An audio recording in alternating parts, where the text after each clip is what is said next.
Check it out, everybody.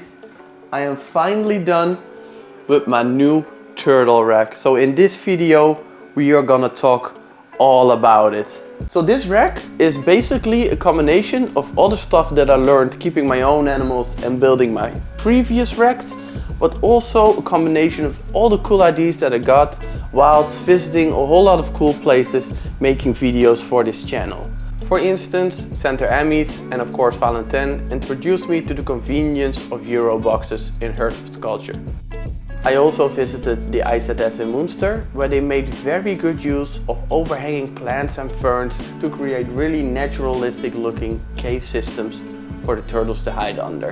And of course, a lot of the materials you will see in this video I've seen used by the greenhouse boys with the use of aluminium, white plate material, and of course the polycarbonate, and especially Flo's old setup was a big inspiration for this build.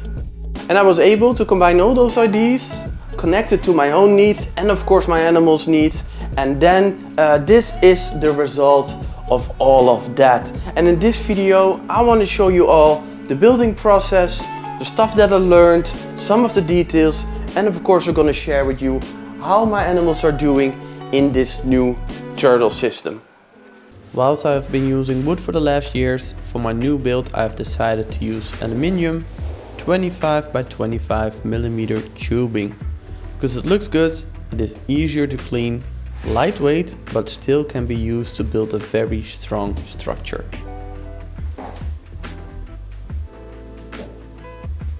The whole rack will be on adjustable feet, as there will be a lot of weight in here, and if everything is level it makes it a whole lot more stable and less likely to break.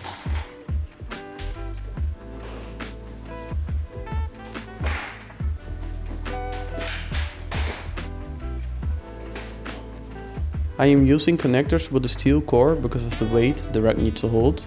And to make it a bit easier, I put a bit of olive oil on the connectors so the aluminium slides easier and does not damage the plastic cover too much. The rack will also be easier to take apart when needed, like when I needed to install the polycarbonate. I chose to place polycarbonate between the sections because this way, although the animals will see some movement, they won't be able to recognize each other, for instance a competitor, but still light spreads very easily through the whole system. The aluminium has these flanges which allowed for the polycarbonate to be held firmly. And to be sure, I used a little bit of silicone glue to shut off all the sections, just to make sure no spiders or dirt was able to get in. The sides and back are covered with 3mm HPL. This material is great, although it is a bit heavier than for instance the hardened foamed PVC. It is still very strong and it does not have a porous inside like the foamed PVC.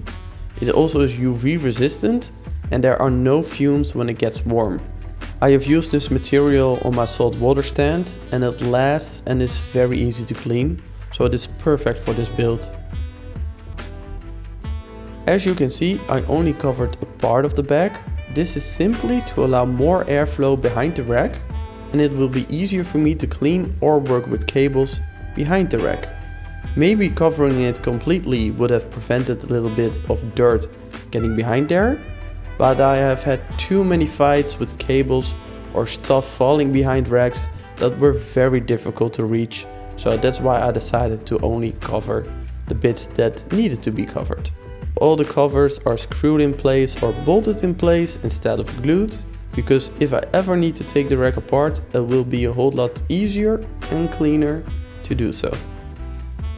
Then it was time to mount the UV lights. I already had these 90cm Arcadia Pro T5s, so I'm using 6 in total, 2 connected per row. I connected them on an L-shaped aluminium strip, so they could be positioned on an angle towards the section where the animals will be basking. Everything is measured out as exactly as possible so that it all looks the same and therefore will give a much cleaner look and result.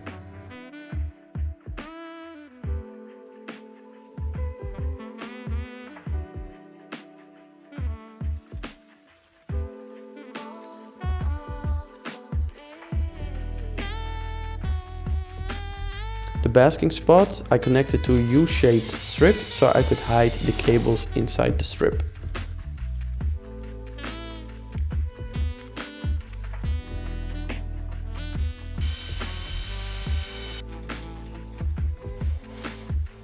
I also added strips to the back so all the boxes would be stopped at the exact same position.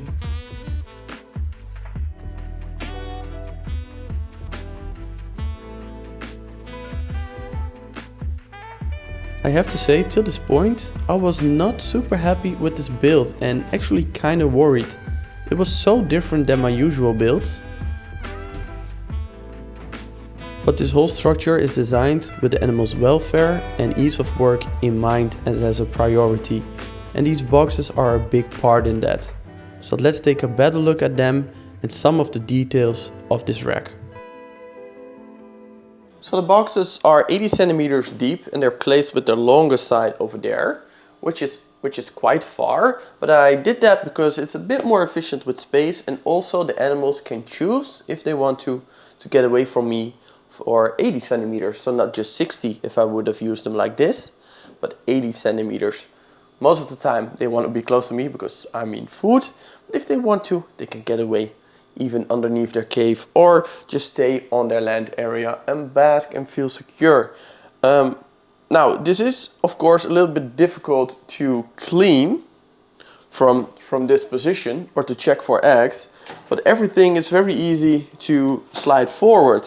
Most of the plants will be hanging or in the land area. This is Terrarium bifurcatum, which is also found in Hong Kong. Not sure if it's native, but at least it's found there. And I can easily do this, and also all the land areas you can slide. So if I need to check for eggs or change the substrate or whatever, I can simply slide it forward and work on this. I can even take it out. And this is very solid, I tried it already. And of course the box slides forward easily when the water is out. So overall it's actually really easy to maintain, and that's something that wouldn't have been as easy or even possible when these were solid aquariums. So yeah, that's the reason why this actually works, and I can still have the animals far away from me, efficient use of space. But if I need to clean, it's relatively easy. I think one of my favorite parts of this build is the open sides. This came to be because I wanted to have 3 stands for these boxes to support the weight, and also if I pull them out they don't drop in. But this created an opportunity to actually enclose the back where the animals will be hopefully laying their eggs, basking or sleep. They have a cave there, but the rest is open. And I really like this because first off, it doesn't become this really big dominant structure, but also the amount of light that scatters through the whole system and also the amount of airflow is greatly improved. And we know stagnant air isn't the best for our animals, but also because this is also open, I can manipulate the airflow in here way easier with fans, for instance, and heat escapes much easier. So for a species that doesn't like extremes, it's way easier to keep the system relatively cool while still running a lot of light. And that is because, of course, every layer will have UV and heat lights, which are connected to a thermostat. But instead of that heat being enclosed into this and only have this part to come out, now it just escapes so easy. So I'm really happy about that. I also really like that the animals can see me coming way easier. Although, of course, these are solid compared to aquariums, but I talked about that in the previous video. But if the animals are on their land or on the basking area, they have a whole lot more to see. And yeah, that might be strange, you know, but they can, if this wasn't closed, this would be all that they would see. And now they can, you know, it's way bigger. So I really like that. And I think it will help them be less shy when I'm in the space, because they can get away from me like 80 centimeters, you know, all the way in the depth. But they can see me walk around way easier and they don't get spooked. That's something I had with the turtle tubs, you know, or with the small enclosed setups.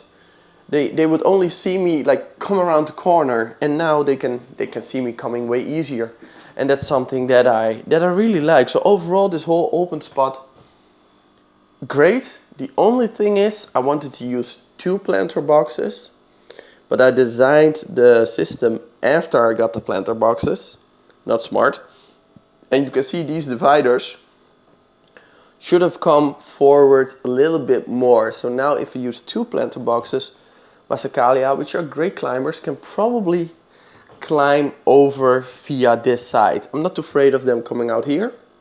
I've run this concept also with my aquariums, but this is definitely a place of concern. So for now I'm going to use 1 land area and then use a hardwood like plank for them to add to the land area, so they still have plenty of space there, but I have a little bit more of a distance between the land area and the divider to prevent them from go visit their neighbor.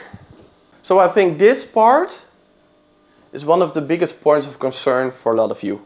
And I have to agree with you, because having animals that you can't see like above you whilst you have to do a daily checkup on their health and their activity isn't that efficient or the best. And a lot of people will recognize that if they have animals like really tall above them, that they don't really forget them, but they don't observe them as much as they wish. This is something that happens. And I definitely agree with you, but this is based on a compromise. I chose these boxes because I think they have a lot of pros, especially in the way I've built this rack, and it's built with a certain priorities and points of view, but also because I really wanted to have this space open for a big build for a venomous snake. And if I would have had that built on here, which I've thought about, I would have had a venomous snake that could basically strike me in the face. That's not really safe. So I made a compromise. I like how it turned out. I will have to step on a small stool at least once a day to check the animals. If I look from here, I can see all their land areas, so that way if the animals are basking, I can see them, I can check them up. I will only have males here probably. Although, I think the animals in here would actually like it, because they don't get disturbed by me walking around in the room. So maybe I should have my females in here so they can lay in ease. I don't know yet, but yeah, this is based on compromise. It allows me to do a whole lot more improvements in the rest of the room while all the animals are set, and eventually probably, this will change over a long time, but for now, this is it. Maybe it's also cool to see, you will see the top there is like white acrate. That's because then air can easily get out. The animals can't climb out, but I also can hang plants on it. And I also can hang plants on here and hang plants on there. So the basis, the structure is like ugly. You know, this is not the prettiest thing in the world. Although it looks better than I expected, I got used to it.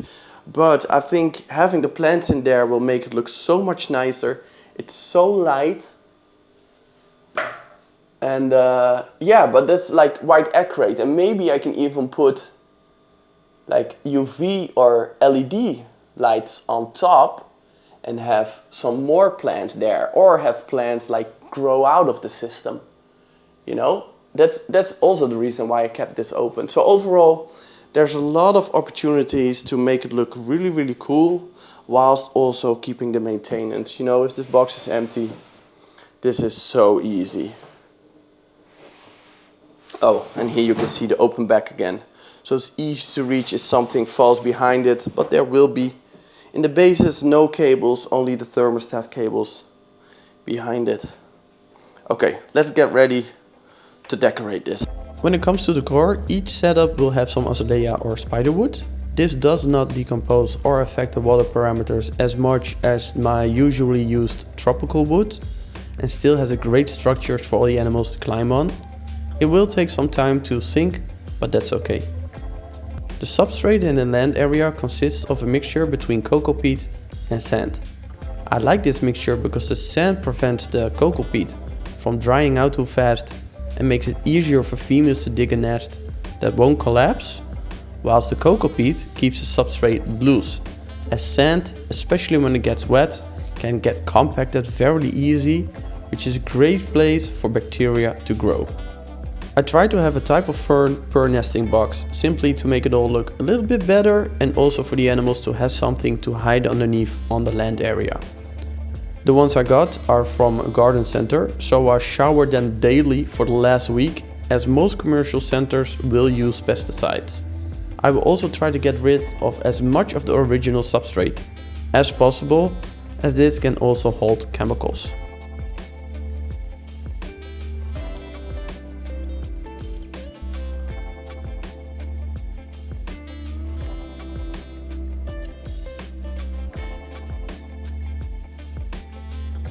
I think the plants make the structure look a whole lot better, and I will add more over time.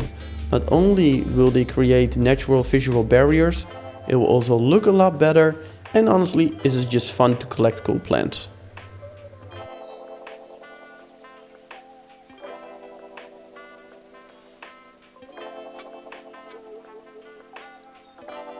After the sand was added, I decided to do a final rinse, refill the setups, and it was time to install the filtration, which will be air-driven sponge filters, which I have been using for years. I really like these as there are no electrical parts in the water. I have heard of turtles eating the sponge, and in my experience this only happens when there's a lot of algae on the sponge and the turtles will try to graze on that. This whole system is something I wanted for a long time. I use 32mm PVC tubing, as then the surface for the valves is a bit flatter. First I drill a small hole to make sure that the hole for the valve is in the right spot. And it turns out you need a 5.5mm drill for a perfect fit for these valves.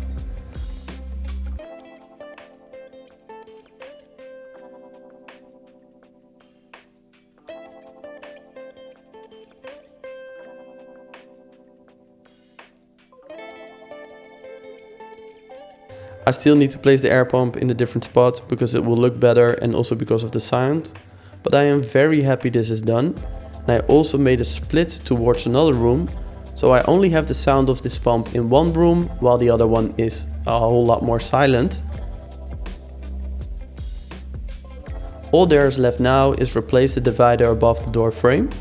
I also still need to clean up the electrical bird's nest, add more decor, and exchange the air tubing for a better looking one. But for now, time is up. My animals are wide awake, so I need to put this rack to use and work on details later. The animals I am going to house in this rack are my Saccalia. I keep both species, Saccalia quadriocellata and Saccalia bailei.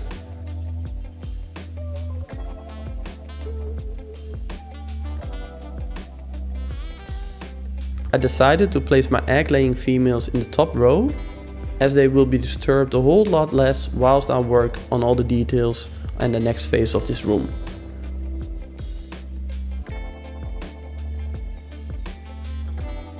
I also constructed this small rack for my hatchlings and growouts, so they could live in a more complex environment straight from the start.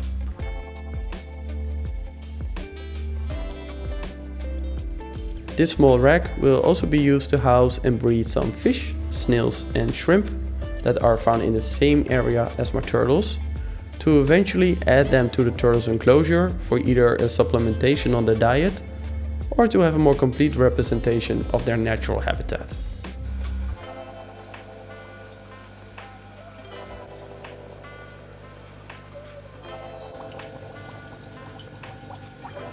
So it has been about a day since I placed my turtles in the new enclosures, and I've already learned a few things, and I thought it would be cool to share with you all my initial thoughts of the first 24 hours having them occupied, share with you how the animals are behaving, and also some of the things I've already learned and will do in the future. So let's get to that. First off, this air pump.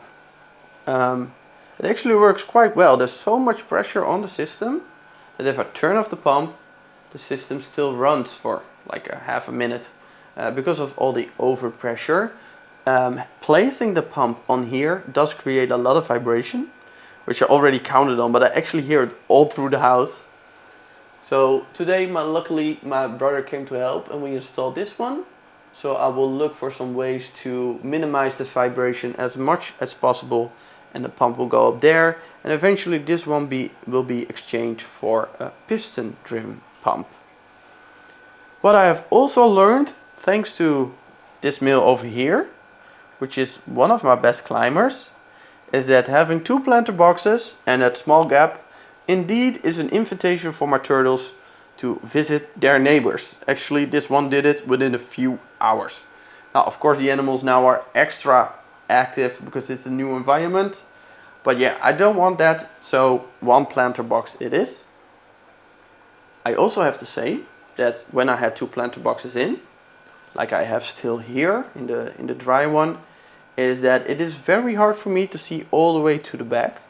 And I like that the animals can get away from me and have a cave, but I don't really like that I am not able to see them there. And I want to make sure that, like for instance this one, is probably hard for you to see.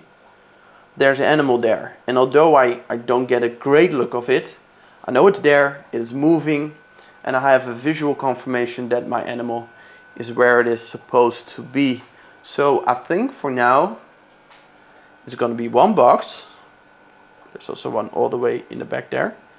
It is going to be 1 box, move to the back, and then, as I talked about in this video, have that wooden board. Maybe that's a nice way to also connect my ramps, because these ramps work. They have a lot of grip on there, but I'd rather have them solid, so they hold a little bit better the heat for the basking area. And the last thing that I have noticed thus far is that my animals actually seem to like the solid walls. Yes, for me it is a bummer that I can't see them behave underwater, because these are beautiful turtles. But they are not too bothered about me walking around, and of course they are careful. Here you can see the nosy one.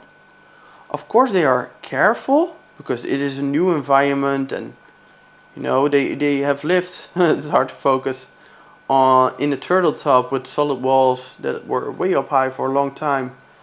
But they actually seem a bit relaxed. They don't respond that like abruptly to me appearing. They definitely can like see me coming, but they also don't directly see me like walking around constantly, which helps them show natural behavior. So actually, like, I'm not impacting their behavior too much because they don't see me directly, and I can observe them in their behaving naturally without me impacting them. And that was the whole goal. That was what I was doubting, why I was doubting between aquariums and tubs. And you do gain a lot from aquariums, but I think in this case my animals gain a lot from this system, also because it is so open. I am very curious what all of you think of this build. It's a weird combination of naturalistic, there's going to be more decor and plants, and also very efficient way of keeping. There's still some adjustments I can make, like have a central drain and a refill system. But that's for later. I think for now I can be quite happy. You know, I was cynical almost during the build, but along the way I came to enjoy it. Just, you can see, I don't know if you can see, but there's an animal observing me from all the way in the distance. And I think that makes them a lot more relaxed. So I really, this was the goal, so that's great. I will make sure that the cost of this build is in the description. Just a rundown of the basic cost so you guys know what I have spent on this. And if you have any questions or ideas, feel free to add them in the comments. For now I'm going to take a small break, and then I will be starting with this corner of the room for the next build. See you later guys, bye bye.